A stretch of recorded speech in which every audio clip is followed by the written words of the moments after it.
All right, Human Behavior Podcast. Humans. Doing stuff. What do you think about humans, man? Think humans. When you see a human, what's the first thing you think of? What's up with you, bro? What's up with you? Oh, yeah, like Do you size people up first? all the time. Do you, in a given situation, do you automatically think benefit of the doubt or? You got to earn it. I give everybody respect, but trust is earned. Benefit of the doubt is earned. I think I'm the opposite.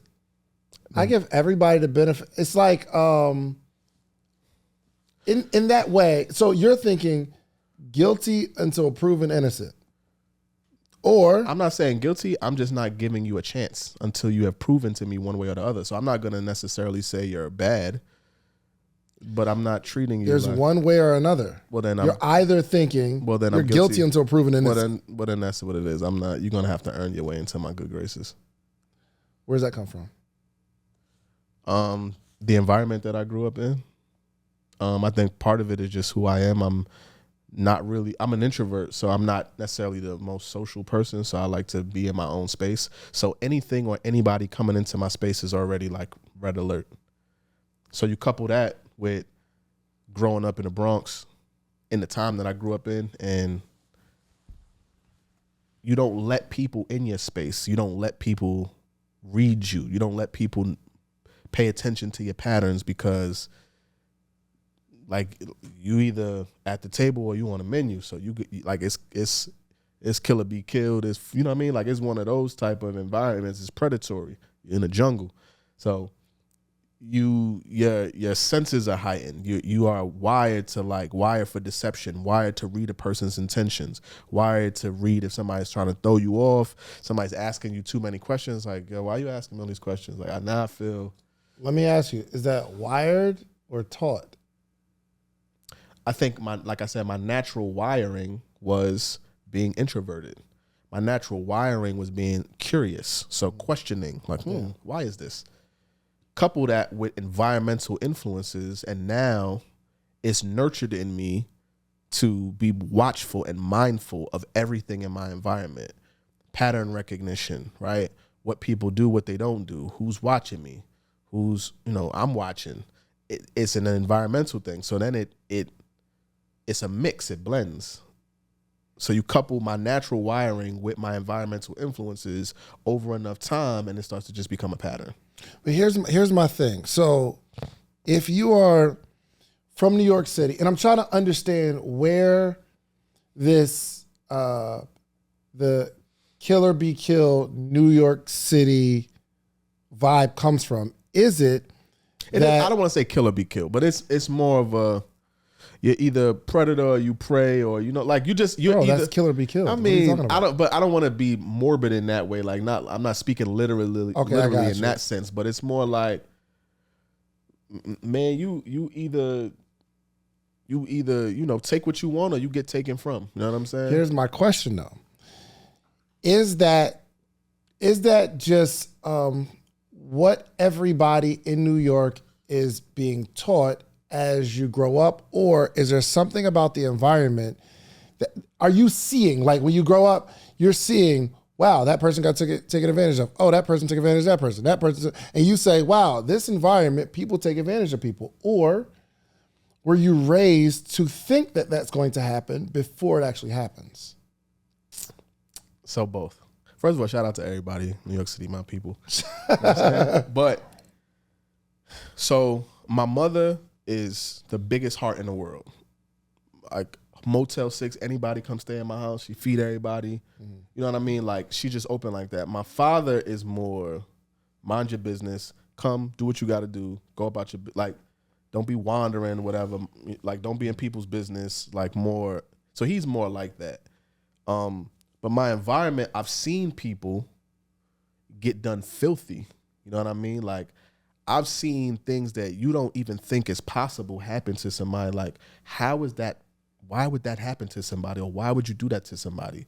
Why would you do that to your family member? Why would you, and I don't necessarily want to get into certain details with certain things, but like, I've just seen things where it's like, and I've never been the type of person to think, oh, that would never happen to me. Yeah. Right?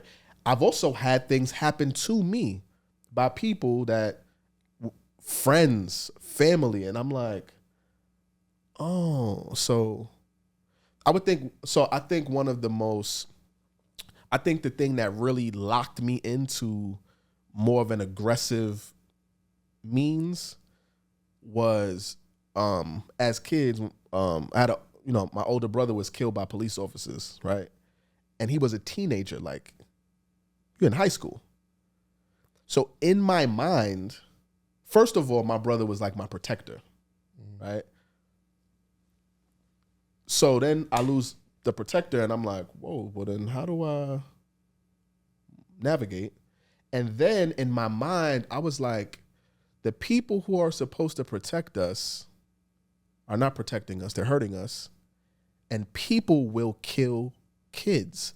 Because you think like old people die. Mm-hmm. I'm like, kids die? And like people will kill kids? And police will kill kids? Oh, yeah, no. I'm not giving nobody space to, you know what I mean? Like, and it showed me something about the world that I wasn't willing to like let play out. Yeah. So now the moment I smell anything, I'm on it. The moment, you know what I mean? Like it changed me. Mm-hmm. It rewired it. Well, I ain't gonna say it rewired me, but it cemented the wiring that was already there. So then it was like, it was a level of, okay, I got this. Yeah. I got me. Yeah. I'm a real big believer that your environment will change you before you change it. Absolutely. And I think we all have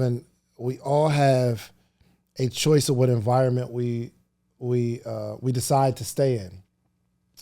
And so New York, I think the environment was well, maybe, I don't know. Well, because I don't live in New York. I grew up in New Jersey. I think it's just by construction, right? Just the way it is. You got 10 million people in a very densely populated area with limited resources. So people will say, y'all so fast paced. It's a lot of things. If you break wrong, if you overbreak or break too early, it throws off the whole 2 blocks behind you, right? Like, because there's so many people, one discrepancy is a domino effect. You don't think it has anything to do with music? I think music is an influence, but I don't know that necessarily has to do with it. But I think it's a huge influence. I mean, that's where like kind of hip hop started, New York. But hip hop didn't start out that way though.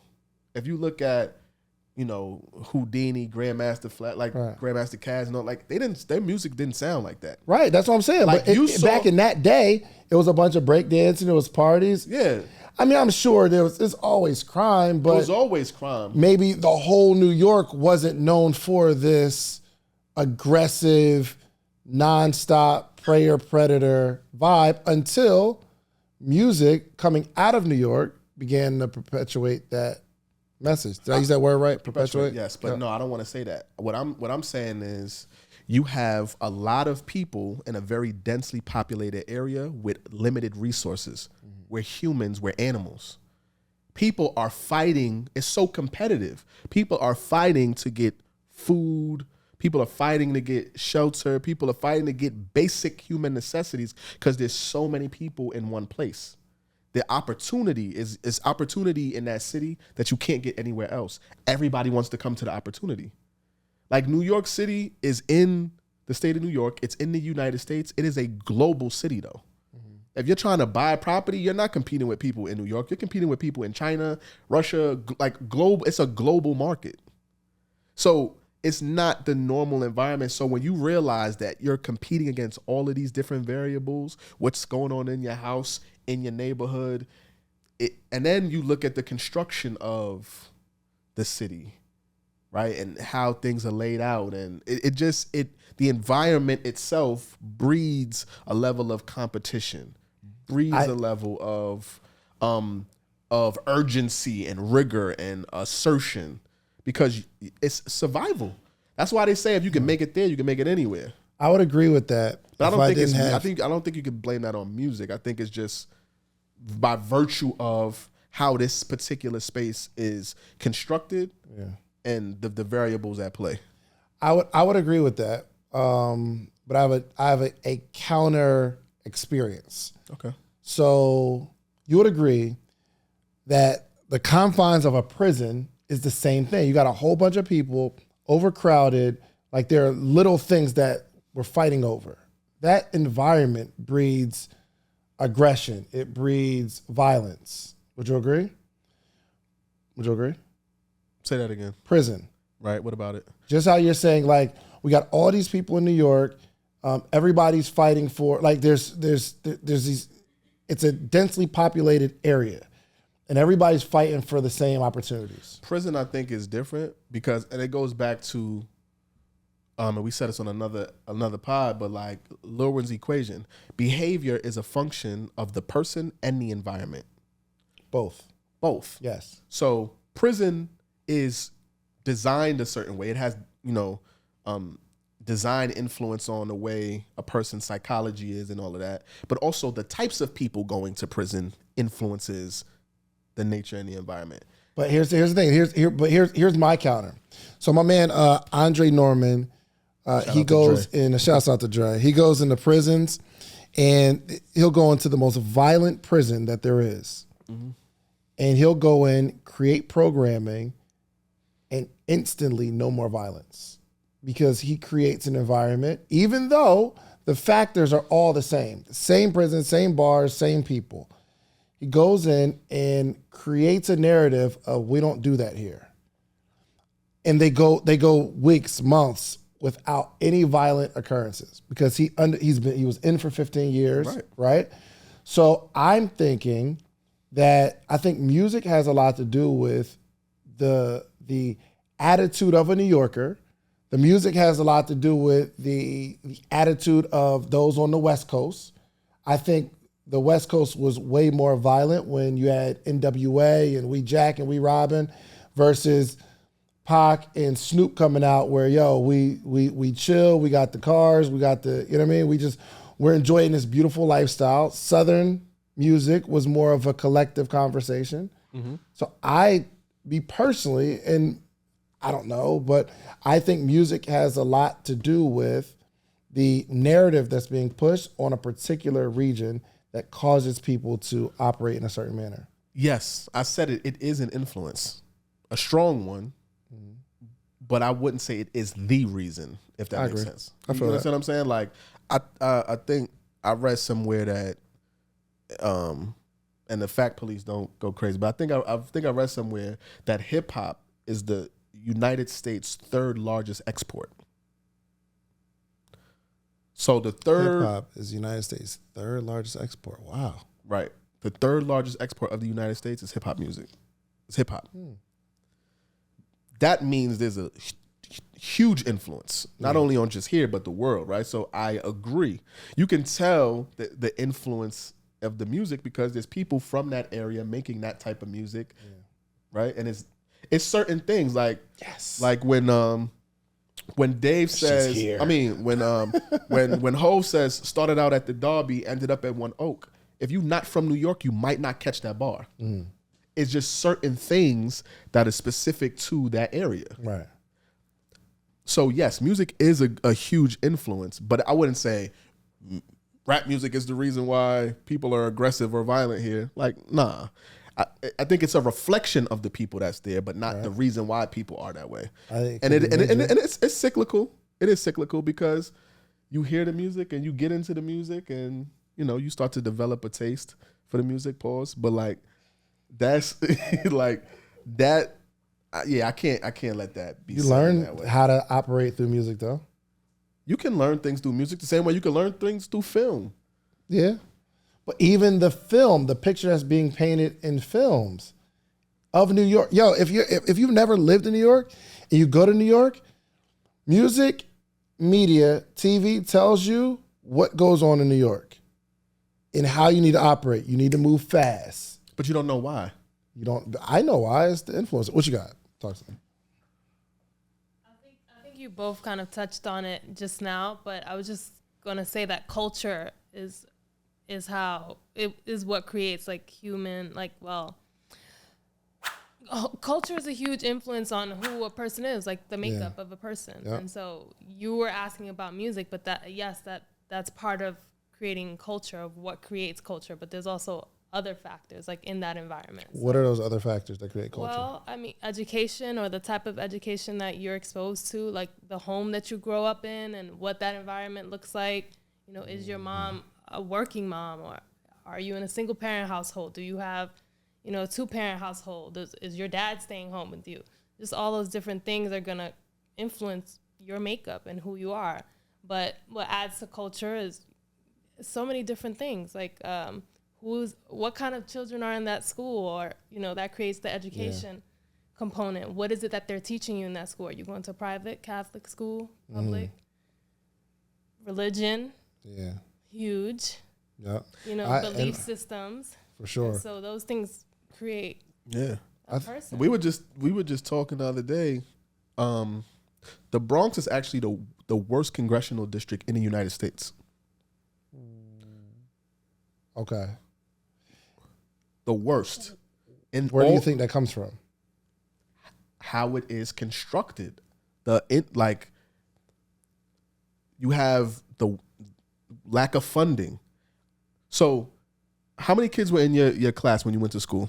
What grade? In elementary school. It was probably about 20. You got some schools that got 40, 50 kids in a class. Some of them don't have proper diagnosis, so the kids are not getting the proper education. They might have special needs or this or environmental influences. So because of the pollution, overpopulation, people develop health issues, asthma, because it's food deserts, diabetes, high blood pressure, and that is an environmental influence. That's infrastructure. Now you add culture. So now the type of foods that we eat in, what type of foods that are available to us, and you start to see it compounds, the type of education we get. You can't possibly give me the same level of attention as an educator when you're one person with 30 kids in a room versus a school where you might have 20 or 15 in a class. It's real like that. Yeah, I feel that. So I guess the question now is, how do we create? There was a science that said, there was a scientist, and this was like maybe 10 years ago I heard this. He said, give me a baby and I'll create a human. Yep. And the idea is I can shape who this person becomes based on the environment that I intentionally put them in. So in my house, my mom, she was a little more aggressive. My dad, not so much. So I can hear my mom yelling at my dad, but not so much dad yelling back at mom, right? So it wasn't a whole, and it would do it in the room, right? So neither me and my brother are aggressive, right? So we created a tone in our house where we just didn't yell. And that's my philosophy on like my children. I'm not yelling at my kids because I don't want them to think that when I yell, now I'm serious.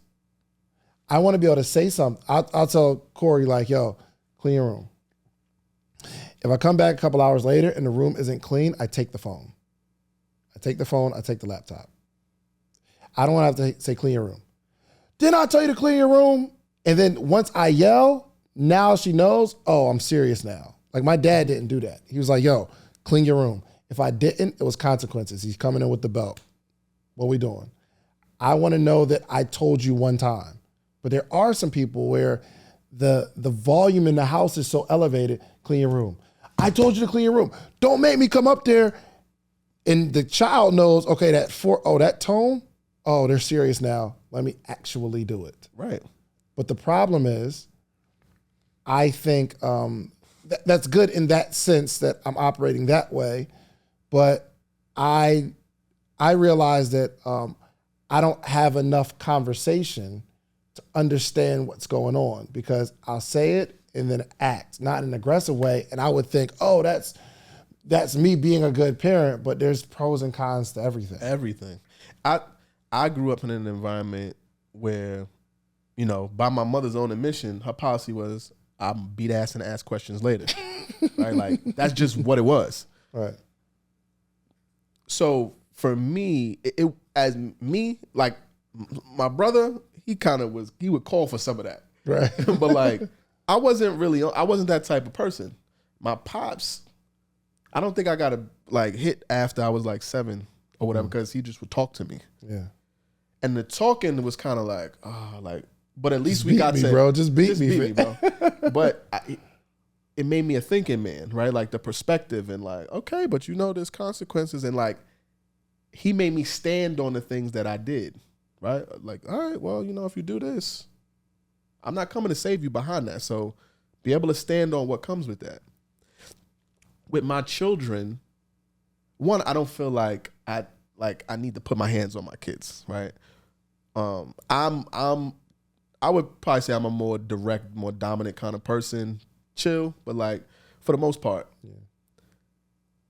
I don't want to raise my voice to my children, because I want to train them that when I do raise my voice, it's an emergency. Yeah. Like if I say, let's go, it's something is happening. I don't have time to explain it to you. It's for our safety. Yeah. Yeah. I don't have to be a monster. I don't got to get gorilla with you. Like, go do what I said to do. Yeah. And there's other way. I could use tonality. I could use cadence in my voice. Go do what I said. Yeah. Now. Yeah. I think put emphasis on it, right? For sure. And then again, there's consequence. You train someone through consequence and reward. Mm-hmm. Nothing has to be said. Nothing has to be said. There's studies on this stuff. So if I say clean the room, or to that point, clean the room, cool. And the next time I don't say anything, I just take it. It'll be a couple of times before when I say something, it may create anxiety, but they're gonna move because they know something's coming. Yeah. But adversely, if I don't do anything, they're like, oh. Yeah. This is making me think of all of the different factors that create an environment for our children to become who they are. Or how we became who we were. Yeah, for sure. It was all environment, right? So everything. How do we be like super intentional? Mm-hmm. So frequency of exposure to something or someone. So when they're young, you're the person that they're around most. Yeah. And then think about, that's why it's important, like schools that you choose for your children, like how you socialize your children, who they're around. That's conditioning as well. That's going to influence them. And that's why I think that humans can change even when they're older, because if you choose, like you said, you choose your environment, and now you're going to be conditioned to that environment that you choose for yourself, whatever that is, you can change. You can unlearn some of those things, and you can learn the things that you want to learn. Harder to learn or unlearn? What do you think? It's harder to unlearn. Mm-hmm. Harder to unlearn than learn? Yeah. Because it's programmed. It's embedded in, and you have experience. Right, so everything that you do, you're doing it because you've had success at it at some point or another, and you develop this. It becomes a strategy for success. So I know if I do this, I'm gonna get. You know what I mean? Like, I think. So awareness breeds choice, right? So understand that you have the power to choose. When you're a child, you don't have that. Yeah. Your foundational programming will always be your parents. Yeah. So you have to unlearn that, but it's so difficult because this is your most loved person, your most trusted person, your most protected person, at least in our era, because now we got to deal with the internet, so that's a whole different thing. Yeah. But our parents were the greatest influences in our lives. Even if you, like this cognitive dissonance and like you could hear something, it's like, that's right. But my mother said, yeah, but that's my mother though. But my mother, like, so now you gotta have the audacity and the courage to choose what you know is right, and move from that and make choices that serve you. Yeah. And I got to the point where I realized, like, there's things that we know. I know my name. There's things I know I don't know. I don't know rocket science. Then there's things that I don't know that I don't know. And that's dangerous because you can't do anything about those things. So when I realized that I was only able to choose based on my level of awareness, it made me hungry to expose myself to new things and to become aware of new things, because the choices that I'm making are only reflective of the things that I'm aware of, but it doesn't it's not inclusive of all the choices that are available. So I need to get more lived experience. I need to go and do more things and be around different people because it gives me more choices to choose from. And so now I can live a life that's more consistent with the person I am or the person I want to be. I like that. I gotta ask both of you a layered question as parents. And here's the layers. One, if you had to pick maybe 3 things in the environment that you want your like 3 elements of the environment that you want your child to be raised in. Like if you had to pick the top 3, like I have to make sure that there's a particular tone in my household. There's as a family, we are instilling family values where we get together every week or whatever. If you had to pick 3 of the top elements that you would be able to control that you want your kid to live in, what would that be? The layer part of it is whatever you say, there's a pro and con to it that we got to watch out for, right? So I would want to know those. What's your 3? I'm learning. Stop it. So are we. Everyone's learning. Yeah. Well, maybe we'll do one at a time so I have some time to think. But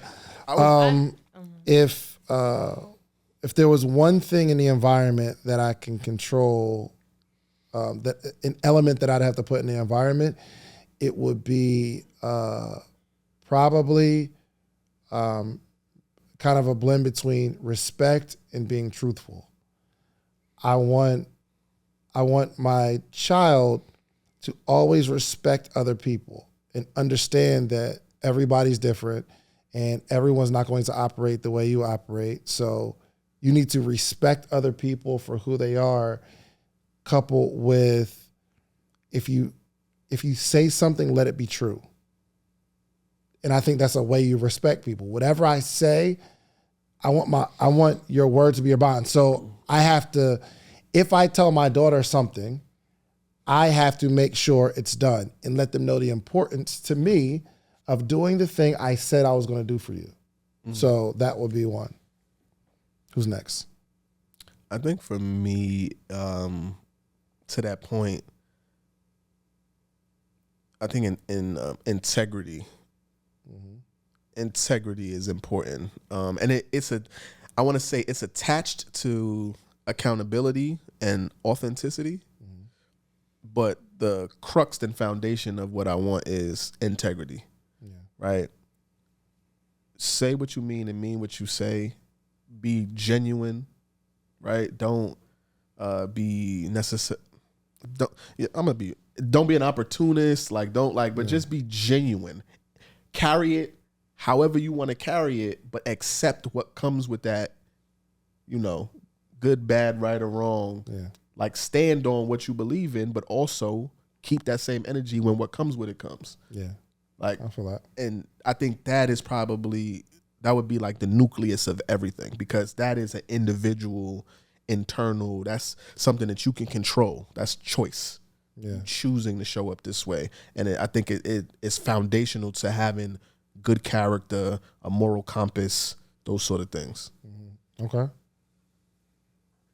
I think that it's important, thinking about my relationship with my son, like self-exploration. I want him to ask questions, not be afraid to ask questions. That's a good one. If there's a space or a place or a person that doesn't welcome questions, to question that and to, really think about what that means. I think it might tie into something that Dewane says, like authenticity, like that allows you to find your truth, to know who you are, to always be curious, to be a life learner, to question yourself. So we always communicate, we engage. I've had conversations where people are like, oh, you're so open with your son, like you tell him anything.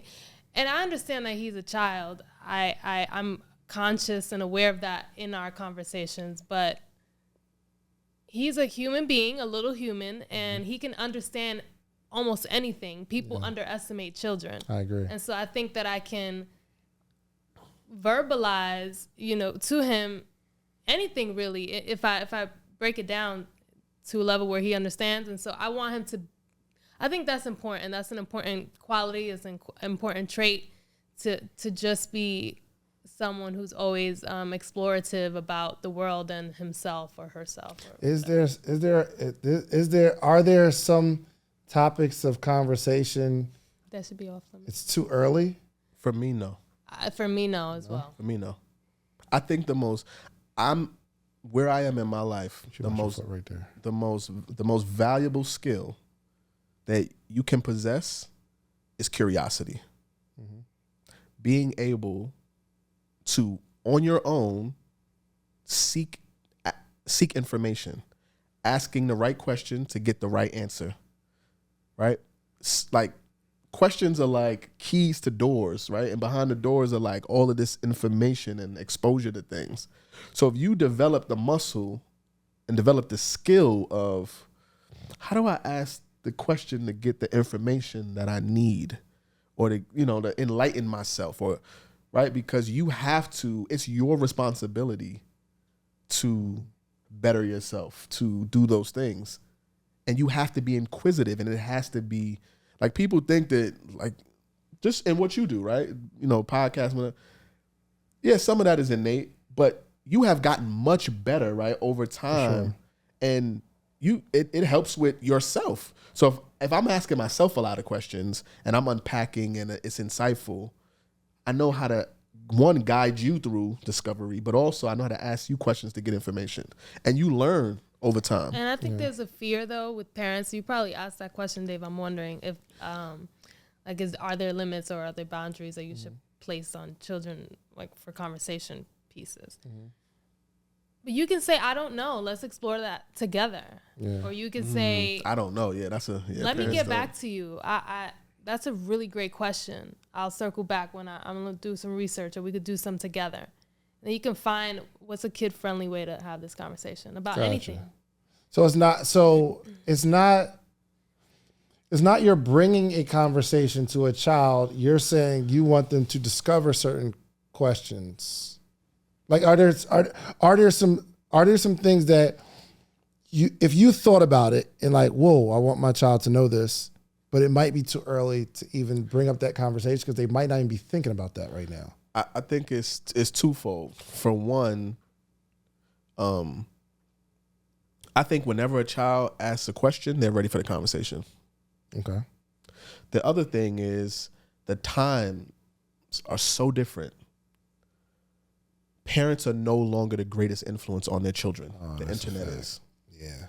And so when you realize that you're competing with something that's omnipresent and it's 24/7, 365, 366 in a leap year, you have to make sure every interaction with your child is meaningful, impactful. And maybe try to get ahead of it too, because they're going to see it on TikTok.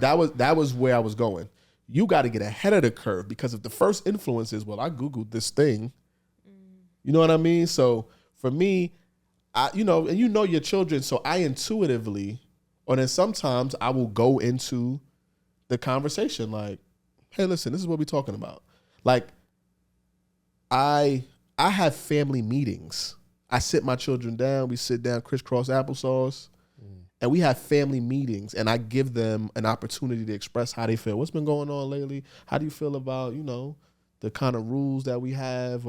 And I may not change the rules, but I'm giving you a voice. I'm letting you develop. That's good. An opportunity to speak, right? I like that. And we do that once a month, right? Where we sit, there's no big me's, little you's. Everybody's human here. Now, I'm the adult, and because I'm the adult, I'm the responsible one. So I have authority in a different way, but I respect you and I respect your voice. So if you're expressing yourself, or, it's a way for me to update them. It's a way for them to update me. But as a family, we're centered around this thing, and we build that. And that's something that came from my mother. My mother did that with us. And I thought it was so interesting. I don't have a problem speaking for myself. I don't have a problem speaking for somebody else, because from birth, I was put in an environment where my parent, my authority figure, said that my voice mattered. Yeah. Let me ask this question too, at the risk of, I'm going to be very careful with the conversation. So for someone who, hold on a second, recording. For someone who maybe has a strong stance on sexual preference, where maybe that person, one of their fears would be that their child wants to get into kind of like same-sex relationship. Has a different orientation. Or kind of like transgender, or is there a way, one, and two, is it even right to try to create an environment where they don't do that? I'm just trying to be careful with my question because I don't want it to seem disrespectful, but No, I get what you're saying. I think we're in a world that's, again, very, very different than the world we grew up in, right? I saw something where there was like an executive from Disney who I believe identified as queer, and said that I'm not the only one, but we make it a point to sprinkle in some representation in there, like with the kids, with the Disney stuff. right. And personally, I don't agree with that, because I feel like that makes me feel like there's an agenda and children are pure. Right. Right. And I think we get into this discussion about at what age are you able to make decisions for yourself, or, when does a person decide this or that? And I'm not here for that conversation, but I think if you are intentionally trying to influence children in a particular way, you have to be conscious and intentional about the implications of that. Mm-hmm. Right. And there's a responsibility, especially being an executive there. Right. At a corporation like that. I think to a degree, as parents, and this is where we have to check ourselves, we project our stuff on our kids. Our fears, our hopes, things that we didn't get a chance to do, and all of that type of stuff. And that's a part of being human. Yeah. Everybody does that. We all have fears. And there's no greater fear than something with your child, right? So I think in any environment, there's rules, there's structures, and as a parent, you get to dictate what the rule and structure for your home is, your environment. I don't think that there's anything wrong with that, but I do think we have to be mindful not to infringe on people being able to choose who they are, or saying, if I'm saying this is who I am, then it's accept me for who I am, embrace me for who I am. You don't have to agree with me, but again, it's just like, previous conversations. Like, I need to understand who you are. Yeah. I don't need to understand who you are to love you. I need to know how to treat you. I need to know how to engage you. But I think that it's a delicate dance there. Yeah. Right? You do have authority and dominion over this space, but over this person, and you naturally shape and mold who they're becoming. But I think there's a delicate dance in, you're not doing this, or you can't be this, or you can't be that. I think now you're projecting a fear on that person. I got that. And yeah, you got to be careful. Yeah. Thoughts? No thoughts. Okay. I mean, that is sometimes the right answer, especially in these topics, because it's I mean, if you want your child to, and again, everybody has their own kind of thoughts about things, but I'm trying to, especially, let's say a father and a son, and I'll just be honest, if I'm as a father, a heterosexual man, when my son comes, I would want him to be heterosexual. I don't think anything's wrong with that. I don't think there's nothing wrong with that. Like my desire for that, right? But key word is your desire. Yeah, for sure. So with me having my desire, is there an environment that I can create to where it's not saying, don't do this or you're going to hell. Don't do this or you're gonna die. You know what I mean? Like, it's not. I don't want to be that. But is there an environment? I don't know. I guess it goes down to like, is the person born that way, or I don't know. No, but see, that's the chicken or the egg, right? This is the environment in the Shan's home. Yep. The Shan's home is comprised of these different people. Everybody's different. Everybody does their thing. Right. But it's like you go to the store and like the son says, "Hey, I want that dress that be mommy wearing," and you're like, "Son." I'm telling my son we're not wear doing pants, that. My guy. We're going to the men's section. We're going to the boys section. And I think it's important to ask them why. You need to. Go ahead. It's important to learn your child. He's a human. You are not.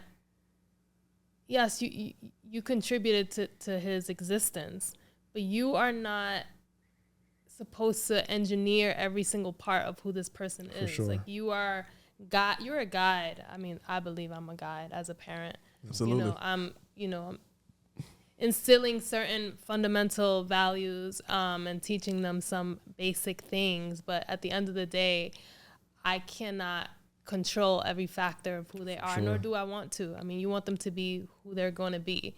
And I think that as a parent, you're responsible for, you're also responsible for what their influences are to the extent that you can control it. So in your household, if you don't want them to listen to, music with curse words, then you can control those things, and you have good reasons. And so you should explore why you're doing the things that you're doing as a parent, as a human being. Like, why do I want this? Why am I afraid of these things? Why don't I want some things you can explain right away, and others a little bit more complicated. And I think you should explore that. But is there? Hold on, I want to like. Is there in this particular topic? Is there a way to create an environment where, like, back to the sciences, you give me a baby, I'll create a human. Is there an environment that can be created to prevent your child growing up a certain way? Or is that just not possible? And you just got to you can keep them within the four walls of your home and never let them out. Never let them leave. And don't let them watch Keep them anything. off the internet. Yeah. Again, the behavior, who they are, is contingent on two variables: the person and the environment. You can control the environment. You cannot control that person. True indeed. Right? Sure. I personally believe that everybody has a God-given right to live a fully expressed life, whatever that looks like for them. Everybody. Yeah.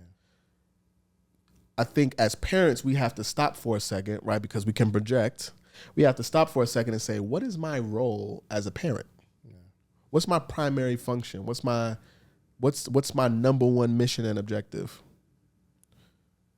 To love my child unconditionally. Right. But first and foremost. Can we do our best to try to prevent our child from being a gang member? Outside of, like, I'm just saying there's certain things that we have to look at. And that's why I posed that first question. What if we can control something in our environment? And we can't control the outcome. But I think this conversation is really good for me because now I'm starting to think of what are the elements that I can put in an environment that can instill certain things in my child. Maybe not control them, but maybe be able to lean towards a certain outcome. It's like, I think, and then we gotta, the way people view these things, right? Mm-hmm. Because it's like, I don't know nothing about the hair texture or the numbers, the C5 and all of that, but like, let's just say Sarai wanted her hair to be a particular way. That's not what her natural hair is. Right. And she was gun-ho on being this, and you're not doing this. You're not. And you saw how unhappy it made her. Mm-hmm. Do you continue to do that? And like, do you continue to push the envelope about that? Or do you go, you know what? picking the battle. Am I doing more harm or good here? For sure. Right? And I think then it's the chicken or the egg, because now there's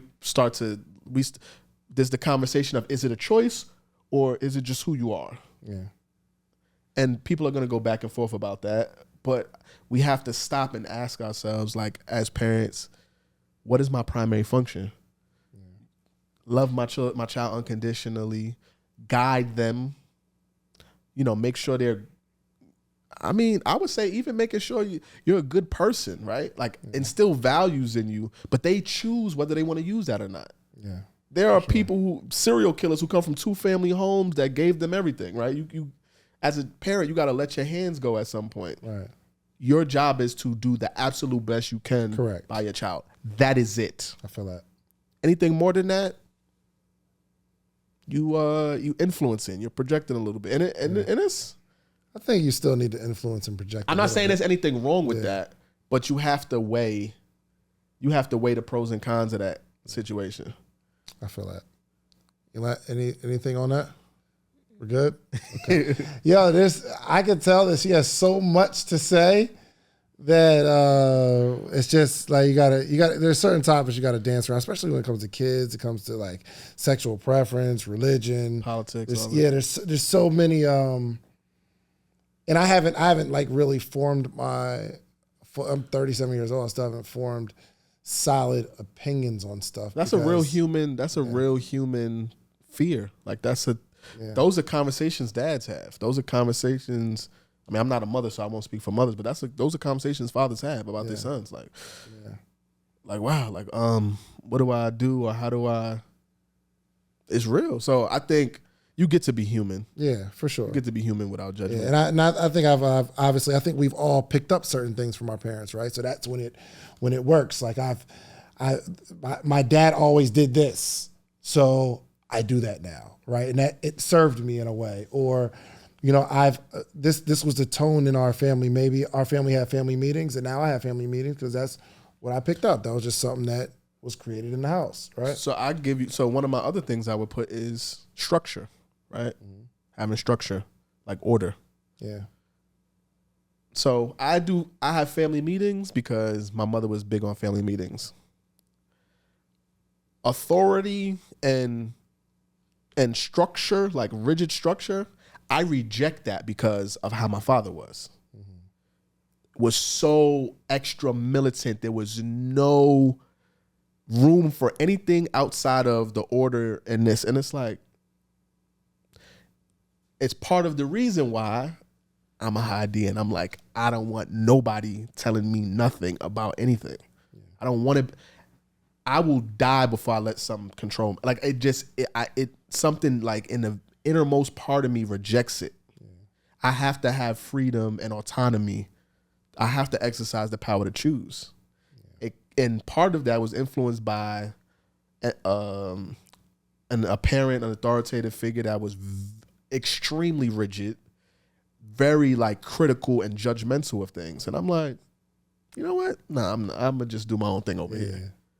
Right? So I think there's some things that we take from our parents and some things that we just go against. Yeah. And it creates this unique mix and blend of who we are. Yeah. And there's no right or wrong. There's no good or bad. But, it's our responsibility to unlearn the things that become healthy and whole so that we can give that to our children. Like I play the game of if I don't learn it, if I don't get it, I can't give it to them. Yeah. And so I make sure I leave myself open to having these experiences and learning and getting on the other side of it. Yeah, well said. Good conversation, man. We learned a lot about humans, a lot for me to think about. I'm sure a lot for you to think about. We just got, just think thank you for being our special guest today. How was it? It was fine. It was good. Okay, good. I feel like as soon as we turn the cameras off, we're like, yo, so what I was really going to talk about was, no, I'm just playing.